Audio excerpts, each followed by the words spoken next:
Nouvelle vidéo aujourd'hui où je vais vous parler de l'impact du volume sur le marché et l'impact des différentes sessions et des horaires d'ouverture de session sur le volume. C'est un sujet qui est super intéressant et qu'il faut traiter pour la simple et bonne raison que beaucoup de traders vont négliger ces histoires de volume, de timing, d'ouverture de session, de fermeture de session. Et c'est super important pourtant pour les traders que ce soit intraday, scalper, swing, notamment au niveau des points d'entrée et de sortie. Donc on va étudier tout ça ensemble aujourd'hui. Mon objectif, c'est de vous faire comprendre l'impact du volume, ce que j'appelle le volume et l'impact des différentes ouvertures et fermetures de sessions sur les marchés. Donc déjà, qu'est-ce que j'appelle le volume? Le volume, ça va être le flux d'ordre, la somme d'ordre qui est sur les marchés. Plus le flux d'ordre est important, plus il y a d'ordre sur les marchés, plus il y a de volume. Plus il y a de volume, plus il y a de probabilité d'avoir un vrai beau mouvement parce qu'il est soutenu par beaucoup d'ordre. Moins il y a de volume, moins il y a d'ordre sur les marchés, moins il y a d'ordre sur les marchés, moins il y a de volume, plus il y a d'indécision. Plus il y a d'indécision, plus vous avez de chances d'avoir des fausses cassures, des faux mouvements, des mouvements indécis. Et l'indécision, c'est un des plus gros ennemis des traders particuliers. Plus vous allez avoir d'indécision, moins vous allez avoir de probabilité d'avoir une position qui va bien se passer. Donc ce qu'on veut, nous, c'est du volume. Je ne parle pas de volatilité, de gros mouvements de haut en bas, de gauche à droite, énorme par rapport aux news. Je parle de volume. Le volume, c'est quelque chose de sain. Ça montre qu'un mouvement a de grandes chances d'être soutenu. C'est quelque chose dont on a besoin pour avoir de beaux mouvements. La question, c'est quand est-ce que ce volume intervient? Comme j'expliquais, pour avoir du volume, il faut avoir des flux d'ordre importants. Quand est-ce qu'on aura des flux d'ordre importants? Ce qui est très intéressant d'observer, c'est les ouvertures de session. Je vais aller sur ce site-là. Vous pouvez y aller aussi. Oui, il y a énormément de pubs par contre.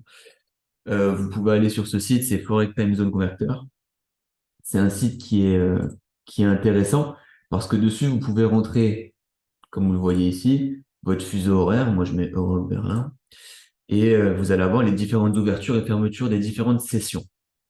Pourquoi est-ce que c'est important? Parce que à l'heure d'ouverture d'une session importante comme Londres ou New York, vous allez avoir du volume sur les marchés. Vous allez avoir des entrées d'ordre. Plus vous allez avoir d'entrées d'ordre, plus vous allez avoir de mouvements importants. Donc, comment est-ce que j'interprète tout ça?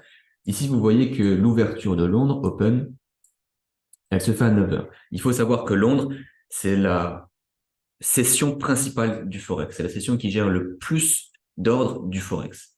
Ça gère plus d'un tiers du volume, à elle toute seule.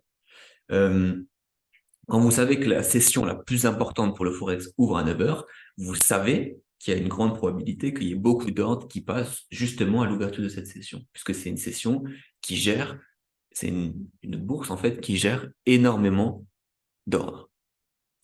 Quand vous voyez que l'ouverture de Londres est à 9 heures, vous savez que le Forex va avoir du volume aux alentours de 9 heures. Ça peut être un peu avant, ça peut être un peu après, ça peut être pendant. Vous savez que vers 9 heures, vous allez avoir des mouvements. C'est encore plus vrai pour les paires qui sont rattachées à la session de Londres. Les plus rattachés à la session de Londres, ce sera par exemple le GBP, l'euro, le CHF. C'est des paires où il va y avoir énormément de volume à l'approche de l'ouverture de Londres. La même chose est vraie pour l'ouverture de New York, qui se fait à 14 heures. C'est aussi une session qui est très importante par rapport au volume du Forex. Donc la même chose est vraie pour l'ouverture de New York. Imaginons que vous tradiez des paires en USD, en CAD. Vous allez avoir du volume entrant à l'ouverture de New York. Ça va aussi soutenir les autres paires. Par exemple, les paires qui ont déjà du volume pendant la session, les paires de devises qui ont déjà du volume pendant la session de Londres. Il va aussi y avoir du volume qui sera traité à New York. Mais la plupart des ordres sont traités à Londres. Et dans un second temps, l'autre partie de la grande majorité des ordres est traitée à New York. Quand on a justement cette ouverture de la session de New York à 14 heures, vous pouvez aller voir aux alentours de 14 heures, en général entre midi et, euh, et allez, 13h30, 14 heures, vous allez avoir des poussées de volume, des poussées de prix, parce que c'est soutenu par les flux d'ordre de l'ouverture de la session de New York. On voit que la session de Londres, qui gère la majorité du volume du Forex, ferme à 5 heures. On voit aussi qu'après, il y a la session asiatique pendant la nuit, on va en parler ensuite. Donc ça vous donne une idée des heures. Maintenant, ce qui est important de comprendre, c'est quelle paire va bouger en fonction de quelle session, quelle devise va bouger en fonction de quelle session. Donc on va analyser tout ça tout de suite. Prenons Euro-GBP. Euro-GBP, de manière logique, vous avez de l'euro contre la livre sterling. C'est donc deux devises qui sont gérées par la session de Londres. Quand vous allez avoir la session de Londres qui va ouvrir, vous allez avoir plus de volume sur EuroGBP. Quand elle va fermer, vous aurez moins de volume. Pendant la session asiatique, il faut savoir qu'elle va gérer surtout les devises AUD, NZD, JPY. Quand vous allez avoir la session asiatique qui sera ouverte, vous allez avoir la session de Londres qui sera fermée et la session de New York qui sera fermée.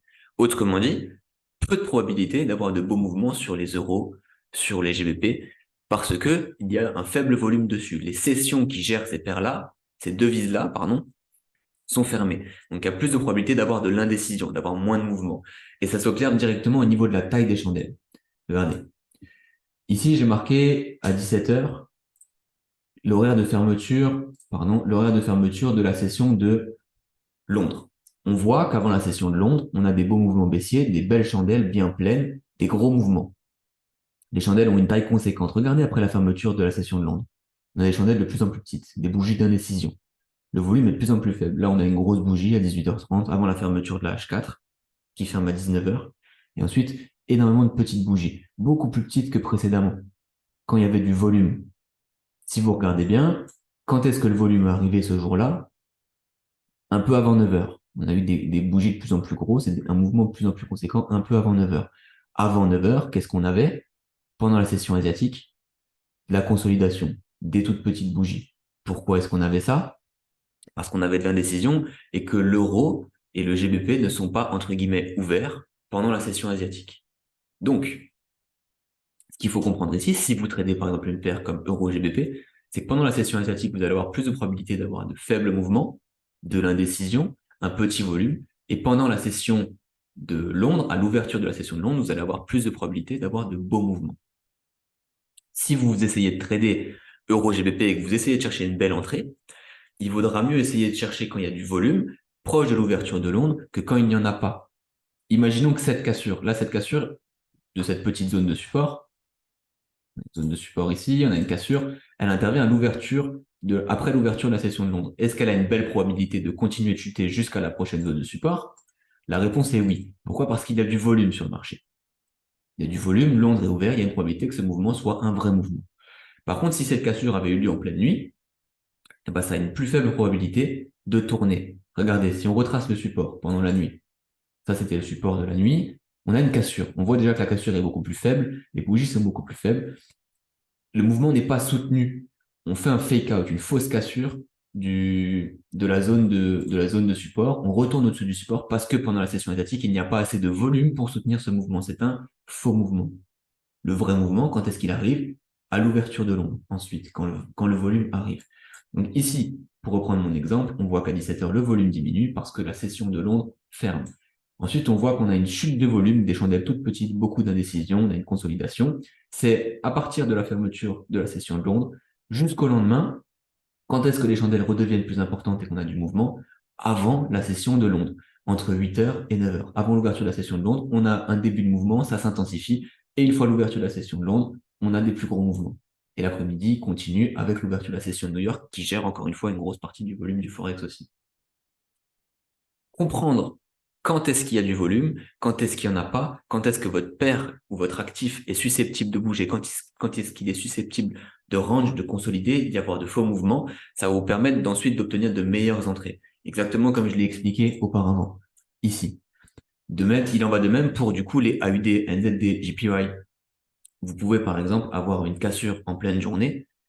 Ça peut être le matin vous tradez AUD USD. Le problème c'est que l'AUD le matin n'est pas ouvert entre guillemets puisqu'il est géré majoritairement par la session asiatique. La session asiatique est fermée à 10h, imaginons. Et la session de New York qui va gérer l'USD, la devise contre laquelle vous tradez votre AUD, est fermée aussi. Donc vous êtes dans un laps de temps à 10h du matin où AUD USD présente de moins bonnes probabilités d'avoir du volume. Vous avez plus de probabilités d'attendre ensuite l'ouverture de New York, par exemple, pour avoir des poussées de volume sur AUD USD. C'est un point qui est intéressant à étudier parce que ça va vous aider derrière à mieux comprendre ces histoires de timing. Quand est-ce que je devrais entrer en position? Quand est-ce que j'ai moins de probabilité pour prendre une position qui a de belles probas de succès? Et ça vous permet de mieux comprendre pourquoi est-ce que votre système d'entrée est parfois obsolète, pourquoi est-ce que parfois vous entrez et puis le prix consolide pendant très longtemps. C'est parce que vous ne prenez pas en considération ces volumes. Quand vous allez avoir une ouverture de session, on va revenir sur le site précédent, quand vous allez avoir une ouverture de session, vous allez avoir du volume. Le plus de volume dans la journée, c'est à l'ouverture de Londres, aux alentours de l'ouverture de Londres. C'est pour ça que si vous essayez de faire de l'intraday, du scalp, je vous conseille, en tout cas, je vous recommande de vous pencher sur l'ouverture de Londres.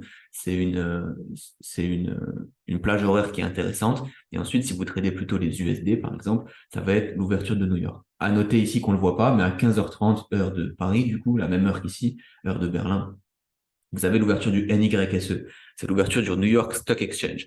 Le New York Stock Exchange va apporter encore du volume à l'USD via le volume qui va être occasionné sur le marché des indices. Le New York Stock Exchange, ça gère les indices, euh, ça gère les actions américaines. Et cette ouverture de Wall Street, justement, va vous donner du volume derrière sur le Forex aussi, en parallèle. Parce que c'est simple, imaginons qu'il y ait des bouclages de positions sur les indices.